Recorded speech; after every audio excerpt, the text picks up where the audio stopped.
Hey, how's it going, everybody? I hope you're having a great day, a great night. I mean, you must be because you're hanging out with JBM Sports Media. We got Ben, we got Joe, we got myself. We're going to get into maybe not such a great day for guys like Terry Rozier or Chauncey Billups because they got arrested a few days ago for an illegal gambling ring. Um, Fellas, this is not good for the NBA. No, it's definitely a black eye. For the NBA, a guy like Billups, who's a legend in his own right, Hall of Famer. He's got ties since 2019 of stuff like this, where he had a $50,000 withdrawal from a legal ring that he was running. Like I said, 6 years ago, and now this a couple days ago, where he was luring in some big fish and getting guys that make big money and having them come down to play and basically defrauding them. And the only hope now is that he's not involving any games. Hopefully, he wasn't throwing games. Hopefully, it didn't affect anything basketball related. Because if that's the case, that's a double black eye. Because this is already a bad look for guys involved in the league. People in bed with some guys in the mafia. It seems to be. It's alleged that he was, involved with at least four families of the mafia. So, how far does this thing go? We don't know, but it's definitely a bad look for the NBA. And it could even be worse if this ties to games being thrown and games being decided because of it. Yeah, absolutely. And I think for the Billups part of it, active head coach in the league, he just literally before he got arrested, he coached them to. It was a tight game against the Timberwolves. I remember being impressed with how the Trailblazers played, and then next morning the news breaks. Man, I was shocked. The Billups part, I was shocked. The Rozier, you kind of saw it coming because yes, the Yeah. NBA did do its investigation, but guess what? Looks like they didn't do it thoroughly enough, and that's a bad look on Adam Silver and the NBA and the way that they operate that investigation. I believe they had taken his phone, interviewed him. They didn't find nothing. All right, that was case closed for them. For the FBI, it was open. It was always open, and they arrested him. Obviously, these two guys are out right now. I think on bond. I'm pretty sure they got out. But yeah, we look at the Billups aspect of this, which is extremely shocking, and I'll pull it up right here. I was reading this right here. The X-ray tables. I mean, I was mind blown. I mean, I'll get your guys' opinions on it, but man. Well, if I could jump back to the Terry Rozier thing with the NBA, and this is the very little credit that I'm going to give Adam Silver, they were told to drop that case. I'm gonna stand my guns on that. They didn't do some thorough investigation and find nothing. The FBI found out that they were investigating them, and the FBI has been investigating this man for the last 3 to 4 years. The FBI stepped in and told the NBA to back off. That's what happened. In my personal opinion, not going to change my mind in any which way, shape, or form with that goes, because what's the NBA going to do? They're going to find out that maybe he was doing something a little bit, suspend him, whatever the case is. No, the FBI was building a case against Terry Rozier. The NBA getting wind of it and stepping into it now, that was going to screw up their case. So they looked at the NBA and said, listen, you're going to play along like you're investigating. You're going to find nothing, and you're going to move on. We got it. Adam Silver was probably made aware of it, and that was probably as far as it went. If I had to guess, that's just where I'm going with that. That's at least where I'm at. Yeah, well, that's actually a really good point, because Adam Silver was actually notified by FanDuel and DraftKings. They were notified by the betting companies that there was some irregularities going on, and they are the whistleblowers. The guys that are trying to give you the opportunity to make money on their platform were the actual whistleblowers. So, it's really unfortunate, and I agree with you, Ro. I do think the FBI got wind that the NBA was aware of what was going on, and they said, hey, we already have our hands on this, and we're going to figure this out and step back, basically. So I agree with that. I still find it to be a little bit of a bad look in general for the NBA, though, for a reason that you see. Without a doubt. Absolutely, yeah, absolutely. But you see how other leagues handle betting situations, like the NFL, for example. That's just an example. The fact of the matter is that he was playing, and he could have played that game, the season opener in Orlando, because he got arrested. I believe it was an Orlando hotel, 6 a.m, I believe. He could have played that game. It's still kind of crazy that Adam Silver was on the Pat McAfee show the day before. He knew this was coming. Absolutely agree with you on that. He's trying to talk about the player props, two-way contracts, not allowing them to be on player prop boards. Look, Adam Silver was the main one. I know JV had mentioned this a while back. Adam Silver was the main one that legalized or wanted the legalization of betting right here in the NBA. And it's quite literally turned to the worst thing he could have possibly imagined. Yeah, it's backfiring. It was supposed to be something that brought a positive light to the NBA.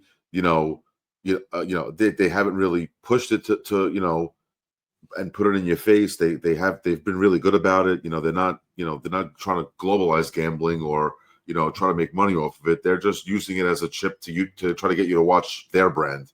And if it was another way to do that, then throw some money on some games.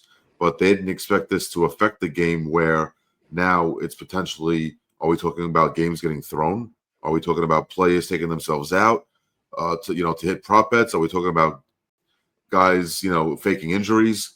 Now it's a whole slew of things that could potentially ruin the reputation of the NBA. And like I said, I don't think Adam Silver went into this thinking anything like that. I think he was just trying to figure out like, hey, we all can make money. These betting platforms can make money. We can make money with people now watching our sport because they have money on our games, and it brings them closer to our games. And, it's just another way of viewership. And I think it's kind of backfired, honestly.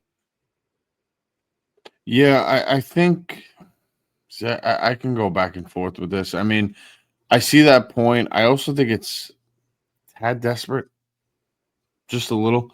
The fact that you're now going to put chips into, betting platforms to gain viewership. Make the product good, and then you don't have to go down that road. Eliminate the gimmick of the in-season tournament of a trophy that means absolutely nothing. The NBA All-Star Game, which viewership has tanked on that as well. Maybe the product on the floor should be a better product, and then you won't have to go to gambling services to now promote your business. Maybe that could be a food for thought. No, listen, that's actually the textbook way of looking at it. That makes the most logical sense. But because there's such a what's the word I want to look for? Like a idolization of gambling, where people just love to throw money. I think it's more of the rush of throwing money on a game or a prop bet and not really knowing what you're doing. But you're gonna now watch that game just because you threw 5, 10, 50, $100 on it. Now you're kind of watching the sport, which is what they want. You may not have an actual clue of what's going on, but let's say you or Brew tell me, hey, JV, throw $50 on Giannis scoring 20 points tonight. I have no idea what that is, how that works, but because I'm trusting you guys, I throw $50 on it. I watch the Bucks game now, and there's an extra viewer that may not have been. Just because I'm throwing money, it's just the money incentive now. It's the to incentivize it and throw dollars towards it. It's getting people to watch without even having to ask them to. You know what I mean? FanDuel and DraftKings and all these companies are giving you all these free signups, and if you bet 50, you get 50 put in your account and all this stuff. And if you lose your first bet, you get a free token. They're giving you an incentive to bet that you don't even have to like basketball. You don't have to like baseball. You don't have to like soccer. You don't have to like whatever. And you throw a couple bucks on. Hey, throw the game on. I threw some money on this game tonight. Simple as that. For that fan, let's say just for that example, let's say that fan throws $50 that night on Giannis to score 20 or 25 points. The bet hits. Giannis just gained a new fan. The next night he does the same thing. Giannis hits the under. Now he hates him, and now he has a reason to not like the guy. So it can end up going both ways. I mean, how many times we've said it off air. We've had these crazy parlays that we concoct that we all we talk about off air and group text and everything, and there's always that one leg that doesn't hit. And guess what? We're not singing the praises of the guy that don't hit. I'll tell you that much. I'll tell you that. But listen, you got to know what you're getting yourself into, and if you follow the sport, it's a lot easier, obviously, because you're educated. But there's a lot of people that will just throw money to the wind just because they got a tip and they may not know anything about the sport, but they'll watch the game that they threw their 25, 50, or $100 on just because they can. And there's the extra eyes that you gained. Yeah, absolutely. Moving on back to the Billups notion of this, which I think I think they're both very serious, but I think this is just wild and just crazy to even read Billups and these X-ray tables. I don't know. When reading this, I was truly shocked because if you think of Chauncey Billups, you think about the Hall of Famer, the legacy he's led, obviously Pistons, NBA championship, all of that. Honestly, growing up, seeing him as playing that PG position, I really liked him watching him play. Even as a head coach, he's really grown on me throughout these years with the Trailblazers. Now seeing him go this route, I know the next 12 months is going to be a big time thing that's going to be all over the media. I get that 100%, innocent until proven guilty. But man, when you guys read these headlines right here, what do you guys think immediately? I mean, the FBI doesn't just go after people for no reason. It's not like they had a hunch. It's not like they're still investigating. They did their investigation, which led to these arrests. That's the problem. When the feds get involved, it's because they're 99.9% sure that the people involved are the actual people involved. And I can confidently say that they're not wasting their agents' time and their, money that the department spent, to maybe, have to look into these investigations or whatever the case may be. But the fact that they, this is even the evidence that they have where X-ray tables were used, where literal defrauding was going on through contact lenses and glasses and pre-marked cards and whatever the case may be, it's really horrible. And I actually feel bad for the people that were involved as customers that thought that they were just going to play a meaningless game and throw some money, on the table and have a good night and have some fun. And it's actually, they were getting robbed without even knowing it. Yeah. Now to find this out. I mean, my thing is, again, this is an off-air type of thing where the three of us, we've spoken about this, especially when this news broke. But one of the immediate things that jumped to me, I don't know if any of our viewers, if so, let us know in the comments. But, I've watched some of these other podcasts, with maybe some of because there's ties to the mafia when it comes to this now, like JV had mentioned. But a guy like Michael Franzese, I've watched him. He's shown up on my timeline here and there. I've popped in and watched some of his videos on YouTube. It is what it is. And he mentioned a scenario where players get into such debt with their bookies. And now the player tries to make up their losses. They don't. And now they get into a point where they're $500,000 in debt. And you're talking 70s, 80s, and 90s. $500,000 then is a totally different ballgame than what it is now. So you can only imagine the length of this and how far could it went, where how deep was Billups that he was now fixing poker games. Like you said, the contact lenses, marking the back of the cards. They had cameras on the shuffling system that somebody else was seeing, and they were relaying the message to these guys. With all that being said, Franzese had said, he had plenty of guys, plenty of NFL players, running backs, quarterbacks. If you got in that deep, how are we going to make this right? All right, you're a running back, great. The first three touches, the first three possessions, you touch the ball, you put it on the ground. You're the quarterback, and the first three possessions, you're putting the ball in the other team's hands. Is that how deep that he went? That this is what he's doing? And this goes to the addiction of gambling that everyone's seeming to forget about that point. I know we have a lot of other things that are awful that, people are addicted to. Nobody talks about gambling addiction. And that is a real thing. I've seen it firsthand. It is a real and it is a horrible thing. And it's a horrible thing to watch somebody go through. Now you can imagine, well, people want to say, oh, well, this guy's a millionaire. He's a billionaire. What does it matter? It doesn't. The more he has, the more he's going to bet. So you can only imagine how far and how deep that maybe Chauncey Billups went down this hole, and maybe how bad his addiction got to the point where he had to start fixing poker games. Yeah, he was probably, if guilty, screwing over some of his friends, people that he was acquaintances with. That's how deep and that's how bad gambling addiction can be. This is where we are for a guy like this. Yeah, and I think it's a horrendous look. And obviously, put this back up. He wasn't the only one. Damon Jones obviously was involved. He's an assistant coach, former NBA player. He was actually, quote unquote, giving some information about LeBron's injury back when LeBron had an injury. I believe it was in 2023 against the Bucks, knowing that LeBron was already not going to play. He gave some information out. Man, it's like, I'll go back to this, what Shams tweeted today. The NBA informing 30 teams that, it's begun its process of reviewing policies regarding injury reporting, training, all that. But this should have already been done since the Rozier, since the Beasley incident as well. I don't even know where that's going to come to be, like the Beasley incident, whatever's going on with that. Is the investigation still going on? Is the FBI also in on Beasley? Who knows? We don't know. We don't know how many names. I mean, Shams did say there might be some more names involved dropping, and that's just a bad taste, bad feeling, just disgraceful in general. It really is horrible because, like I said, a guy like Chauncey Billups, and, to go back to what Ro was saying, was he in debt like to people that like were some serious people? But my thing is, I think he made like $120 million in his career.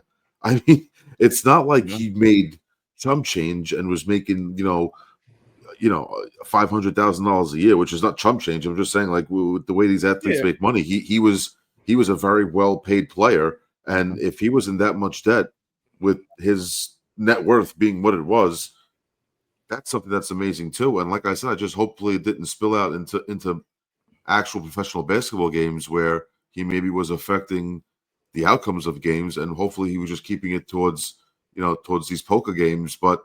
Like you said, he was robbing his friends. He was reaching out to people that he knew played in these types of games that would throw upwards of six figures, a night at these games, and it's really kind of like backstabbing at this point, as well as trying to fix an addiction, because maybe he was addicted to just easy money. He knew that this was easy money. Maybe it didn't affect basketball. Maybe he just knew I don't have to throw games. I'm making $200K, $300K a night, robbing 5 or 6 different people at a poker game. So, which doesn't make it any better. I just don't want this to spill into the NBA where now people can't trust the brand of basketball anymore. But like I said, they're not going to be able to trust people at all because of this. And it's going to affect people betting as well. People may not feel like they have a chance to win any type of money. And it could affect platforms like FanDuel and DraftKings. Maybe guys don't want to throw their 50 or $100 on a basketball game anymore. It's entirely possible.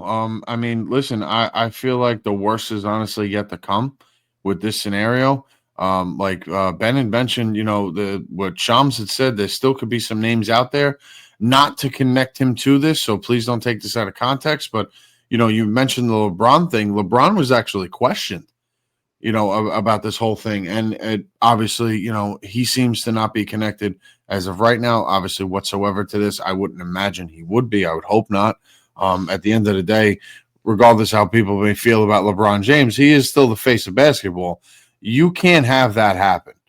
You can't have that happen. That he has to be the last guy that's even close to this. Unfortunately, his name is already thrown out there because, his former coach was giving away information before it was put out to the sports books. Yeah. And how much deeper does this go? This is what we know now. This is just the basis. Now these guys are arrested. It's still considered an ongoing investigation. Because now these guys have the opportunity. They're gonna start talking because they're gonna save themselves at the end of the day. That's true. That's a good point. They are gonna save themselves. So anybody and everybody is up for grabs. If you had any connection to this, I'm sure these guys will speak. Maybe some of them don't. I don't know.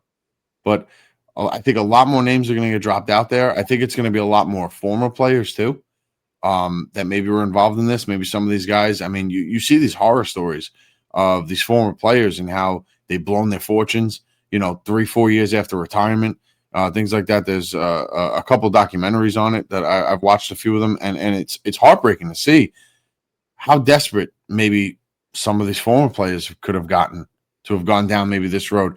We don't know. This is just the tip of the iceberg. We have no idea what's coming. In all honesty, I think Kevin Garnett was a player that was also spoke about that he attended some of these games, which Yeah. there's nothing wrong with attending those games. He probably thought it was all well and good. Yeah, he and, probably thought it was all well and good. Yeah. You know what I mean? Yeah. So it's really unfortunate. It puts Adam Silver in the league in a really tough spot when it comes to having to defend the quality and the brand and the integrity of the league. Yeah. I mean, like Mike was saying, the quality of the NBA and basketball has already been questioned recently with, certain additions. The All-Star game, I think that's one thing that people have been out on for quite some time. This was the last thing that they needed, 100%. The last thing that they needed. And now we're going to see how this plays out for the next 12 months. It's going to be very, very interesting. Absolutely. Yeah, overall, I think we've covered all this basis. I think this is, again, a black eye for the league. It could be a stain on this league for a long time. We don't know yet. This is still ongoing. We're going to obviously learn more in the next coming weeks and months. It's going to get really interesting. It is probably for a lot of wrong reasons. There's going to be documentaries on documentaries when it comes to this. Listen, overall, folks, what I can say, if you feel that you're in one of those places that you may feel that you do have a gambling addiction, there are outlets and there are ways, there are things that you could reach out to fix that addiction. Us here, we don't promote that. We don't want to see that. So if you feel that you may have an addiction, you probably do, or maybe you do, whatever it is. And there's nothing wrong with going out and talking to somebody about it. I know the platforms provide the numbers all over the place and, different outlets that you could reach out to. So if you are maybe struggling with that, maybe it's something to look into, because this is huge what we're seeing now. Not to take away from anything us regular people go through. Right. So I do want to put that out there for any of you that maybe feel that you're struggling with it. There's nothing wrong with it. It happens. Life happens, things happen, and there's no reason to keep going if you feel that you have to. There's no reason for that. So, with that being said, I don't want to end on such a dark note, but in reality, look, we appreciate you, all of you that stay tuned with us, that stay here for the full. We're here for a little over 20 minutes now. We appreciate it as always. If you guys could like, follow, and share, and leave your comments, leave your thoughts on this potential mess that we might be seeing with the NBA overall. So thanks again, guys.